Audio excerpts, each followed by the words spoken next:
ಮೋದಿ ಸೋಲಿಸಿ ದೀದಿ ಗೆಲ್ಲೋದಕ್ಕೆ ಸಿದ್ದು ಮಾರ್ಗ ಹಿಡಿದ್ರ?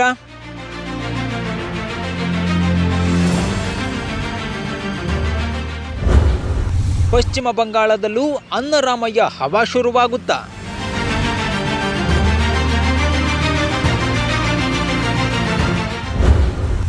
ಮೋದಿ ಶಾಗೆ ಎಲ್ಲೆಲ್ಲೂ ಅಡ್ಡಗಾಲಾಗ್ತಿದ್ದಾರಾ ಅಹಿಂದರಾಮಯ್ಯ? ಪ್ರಧಾನಿ ಮೋದಿಯನ್ನ ಸೋಲಿಸೋದಕ್ಕೆ ದೀದಿ ಮಮತಾ ಬ್ಯಾನರ್ಜಿ ಸಿದ್ದರಾಮಯ್ಯ ಮಾರ್ಗವನ್ನು ಅನುಸರಿಸುತ್ತಿದ್ದಾರಾ? ಪಶ್ಚಿಮ ಬಂಗಾಳದಲ್ಲೂ ಸಿದ್ದರಾಮನ ಹುಂಡಿಯ ಅನ್ನರಾಮಯ್ಯನ ಹವಾ ಶುರುವಾಗುತ್ತಾ?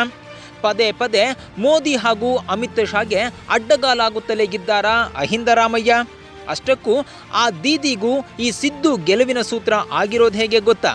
ಆ ರಣರೋಚಕ ಸತ್ಯವನ್ನೇ ತೋರಿಸ್ತೀವಿ. ಅದಕ್ಕೂ ಮುನ್ನ ಕರ್ನಾಟಕ ಸ್ಟುಡಿಯೋ ಸಬ್ಸ್ಕ್ರೈಬ್ ಮಾಡಿ, ಪಕ್ಕದಲ್ಲೇ ಇರೋ ಬೆಲ್ ಐಕಾನ್ ಒತ್ತಿ.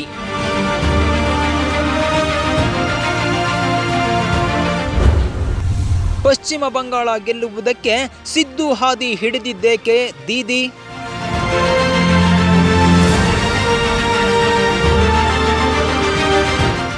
ನಿಜಕ್ಕೂ ಇದೊಂದು ಸ್ಟೋರಿ ಬೆಕ್ಕಸ ಬೆರಗಾಗಿಸುತ್ತದೆ.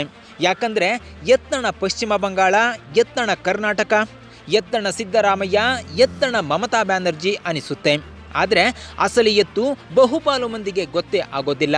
ಯಾಕಂದರೆ ಪಶ್ಚಿಮ ಬಂಗಾಳದಲ್ಲಿ ಇವತ್ತು CM ಮಮತಾ ಬ್ಯಾನರ್ಜಿಗೆ ಎಂಥ ಸವಾಲು ಎದುರಾಗಿದೆ ಗೊತ್ತಾ? 2018ರಲ್ಲಿ ರಾಜ್ಯದ CM ಆಗಿದ್ದ ಸಿದ್ದರಾಮಯ್ಯ ಅವರು ಚುನಾವಣೆ ಎದುರಿಸಿದಾಗ ಎದುರಾಗಿದ್ದ ಸವಾಲೇ ದೀದಿಯನ್ನು ಕಾಡುತ್ತಿದೆ. ಯಾಕಂದರೆ ಓರ್ವ ಮಹಿಳಾ ಮುಖ್ಯಮಂತ್ರಿಯನ್ನ ಸೋಲಿಸೋದಕ್ಕೆ ಪ್ರಧಾನಿ ಮೋದಿ, ಕೇಂದ್ರ ಗೃಹ ಸಚಿವ ಅಮಿತ್ ಶಾ ಪಶ್ಚಿಮ ಬಂಗಾಳದಲ್ಲೇ ಬೀಡು ಬಿಟ್ಟಿದ್ದಾರೆ. ಅವತ್ತು ಸಹ ಕರ್ನಾಟಕದಲ್ಲಿ ಸಿದ್ದರಾಮಯ್ಯ ಅವರನ್ನು ಸೋಲಿಸೋದಕ್ಕೆ ಮೋದಿ ಹಾಗೂ ಶಾ ಕರ್ನಾಟಕದಲ್ಲೇ ನಿದ್ದೆಗೆಟ್ಟು ಪ್ರಚಾರ ಮಾಡಿ ಮ್ಯಾಜಿಕ್ ನಂಬರ್ ಗಳಿಸೋದಕ್ಕೂ ಆಗದೆ ಸುಮ್ಮನಾಗಿದ್ರು. ಅವತ್ತೇ ಮೋದಿ ಹವಾ ಅನ್ನೋದು ಇಲ್ಲವೇ ಇಲ್ಲ ಅನ್ನೋದನ್ನು ಇಡೀ ದೇಶಕ್ಕೆ ಸಿದ್ದು ತೋರಿಸಿಕೊಟ್ಟಿದ್ರು. ಇವತ್ತು ಅದೇ ಸಿದ್ದರಾಮಯ್ಯನ ಹಾದಿ ಹಿಡಿದು ಪಶ್ಚಿಮ ಬಂಗಾಳ ಗೆಲ್ಲೋದಕ್ಕೆ ದೀದಿ ಮುಂದಾಗಿದ್ದಾರೆ. ಹೌದು, ಪಶ್ಚಿಮ ಬಂಗಾಳ ವಿಧಾನಸಭಾ ಚುನಾವಣೆಗೂ ಮುನ್ನ ಮುಖ್ಯಮಂತ್ರಿ ಮಮತಾ ಬ್ಯಾನರ್ಜಿ ಸಿದ್ದರಾಮಯ್ಯ ಅವರ ಇಂದಿರಾ ಕ್ಯಾಂಟೀನ್ ಅಂತೆಯೇ ಮಾ ಯೋಜನೆಗೆ ಚಾಲನೆ ನೀಡಿದ್ದಾರೆ. ಯಾವುದೇ ಬಡವ ಹಸಿವಿನಿಂದ ಇರಬಾರದು ಅಂತ ಅತಿ ಕಡಿಮೆ ದರದಲ್ಲಿ ಊಟ ತಿಂಡಿ ನೀಡುವ ಉದ್ದೇಶದಿಂದ ಸಿದ್ದರಾಮಯ್ಯ ಅವರು ಇಂದಿರಾ ಕ್ಯಾಂಟೀನ್ ತೆರೆದಿದ್ರು. ಅಂತೆಯೇ ಸಿದ್ದು ಹಾದಿ ಹಿಡಿದಿರೋ ಮಮತಾ ಬ್ಯಾನರ್ಜಿ ಮಾ ಕ್ಯಾಂಟೀನ್ ತೆರೆದಿದ್ದಾರೆ. ಇದರ ಅಡಿಯಲ್ಲಿ ಸರ್ಕಾರವು ಬಡವರಿಗೆ 5 ರೂಪಾಯಿ ದರದಲ್ಲಿ ಊಟ ನೀಡಲಿದೆ.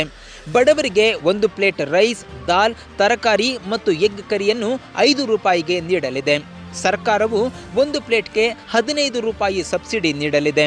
ಸ್ವಸಹಾಯ ಗುಂಪುಗಳು ಪ್ರತಿದಿನ ಮಧ್ಯಾಹ್ನ 1ರಿಂದ ಮಧ್ಯಾಹ್ನ 3ರವರೆಗೆ ಅಡುಗೆ ಮನೆಗಳನ್ನು ನಿರ್ವಹಿಸುತ್ತವೆ ಮತ್ತು ಅಂತಹ ಅಡುಗೆ ಮನೆಗಳನ್ನು ರಾಜ್ಯದ ಎಲ್ಲೆಡೆ ಕ್ರಮೇಣವಾಗಿ ಸ್ಥಾಪಿಸಲಾಗುವುದು ಅಂತ ಮಮತಾ ಬ್ಯಾನರ್ಜಿ ಹೇಳಿದ್ದಾರೆ. ಈ ಮೂಲಕ ಮಮತಾ ಬ್ಯಾನರ್ಜಿ ಸಿದ್ದರಾಮಯ್ಯ ಅವರಂತೆಯೇ ಅನ್ನ ಕೊಟ್ಟು ಮತ ಕೇಳುವ ಕೆಲಸಕ್ಕೆ ಕೈ ಹಾಕಿದ್ದಾರೆ. ಸಿದ್ದು ಹಾದಿಯಲ್ಲೇ ಮಾತೃಭಾಷೆಗೆ ಜೈ ಎನ್ನುತ್ತಿದ್ದಾರೆ ಮಮತಾ ಬ್ಯಾನರ್ಜಿ.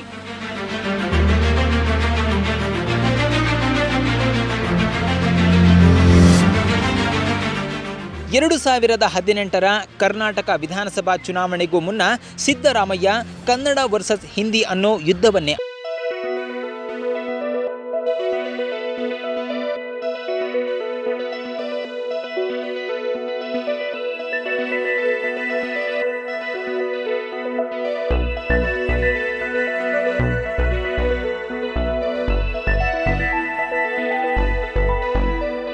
ದೀದಿ ಸಹ ಅಮಿತ್ ಶಾ ಬೆಂಗಾಲಿ ಕಲಿಯುವಂತೆ ಹೆದರಿಸಿದ್ದರು. ಇದೇ ಕಾರಣಕ್ಕೆ ಕೇಂದ್ರ ಗೃಹ ಸಚಿವ ಅಮಿತ್ ಶಾ 4 ಭಾಷೆ ಕಲಿಯುತ್ತಿದ್ದಾರೆ.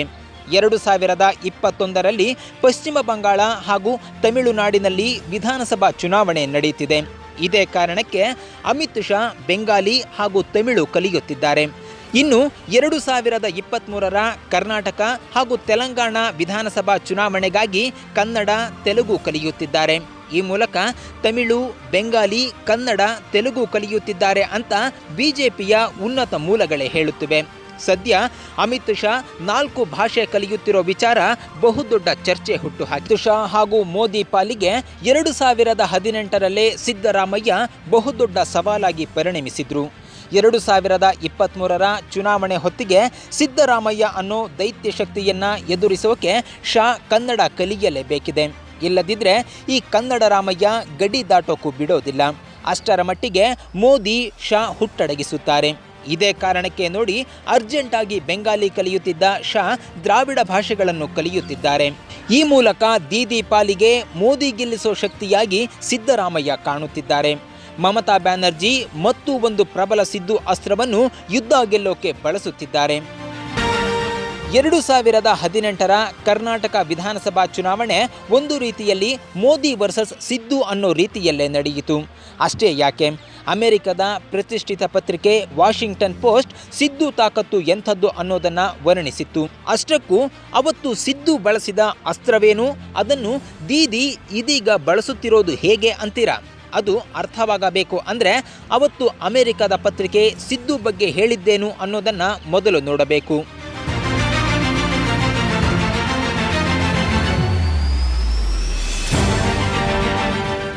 ನೋಡಿ, ಮೇ 10, 2018ರಂದು ಅಮೆರಿಕದ ಪ್ರತಿಷ್ಠಿತ ಪತ್ರಿಕೆ ವಾಷಿಂಗ್ಟನ್ ಪೋಸ್ಟ್ ಪತ್ರಿಕೆಯಲ್ಲಿ ಪ್ರಕಟಗೊಂಡ ವರದಿಯ ಟೈಟಲ್ ಹೀಗೆ ಇತ್ತು: can the son of A cattle ಗ್ರೇಸರ್ stop Modi in India south?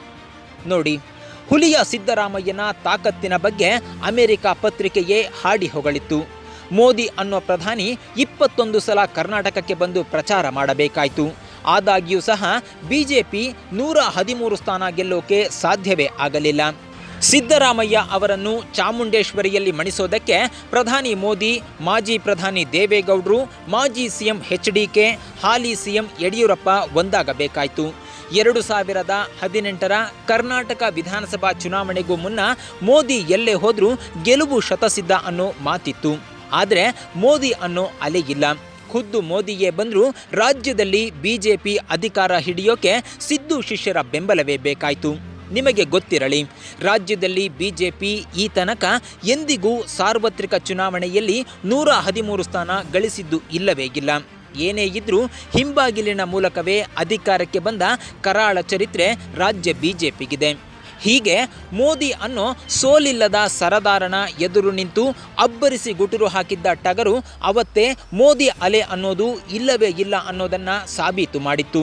ಸದ್ಯ ಮಮತಾ ಬ್ಯಾನರ್ಜಿ ಸಹ ಸಿದ್ದರಾಮಯ್ಯ ಅವರಂತೆಯೇ ಓರ್ವ ಸಿಎಂ ಆಗಿ ಪ್ರಧಾನಿ ಮೋದಿಯನ್ನೇ ಟಾರ್ಗೆಟ್ ಮಾಡಿ ಮಾತಾಡುತ್ತಿದ್ದಾರೆ.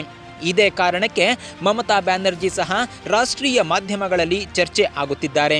ಈ ಮೂಲಕ ಸಿದ್ದು ಹಾದಿಯಲ್ಲೇ ಪಶ್ಚಿಮ ಬಂಗಾಳ ಗೆಲ್ಲೋದಕ್ಕೆ ದೀದಿ ಅಬ್ಬರಿಸುತ್ತಿದ್ದಾರೆ. ನೀವೇ ಹೇಳಿ, ಸಿದ್ದರಾಮಯ್ಯ ಹಾದಿಯಲ್ಲೇ ದೀದಿ ಮೋದಿಯನ್ನ ಸೋಲಿಸಬಲ್ಲರೆ? ಸಿದ್ದು ಮಾರ್ಗ ಹಿಡಿದ ದೀದಿ 2021ರ ಪಶ್ಚಿಮ ಬಂಗಾಳ ಚುನಾವಣೆಯನ್ನ ಗೆದ್ದು ಬೀಗುತ್ತಾರಾ? ಕಾಮೆಂಟ್ ಮಾಡಿ, ವಿಡಿಯೋ ಲೈಕ್ ಮಾಡಿ, ಶೇರ್ ಮಾಡಿ. ಅದಕ್ಕೂ ಮುನ್ನ ಕರ್ನಾಟಕ ಸ್ಟುಡಿಯೋ ಸಬ್ಸ್ಕ್ರೈಬ್ ಮಾಡಿ, ಪಕ್ಕದಲ್ಲೇ ಇರೋ ಬೆಲ್ ಐಕಾನ್ ಒತ್ತಿ.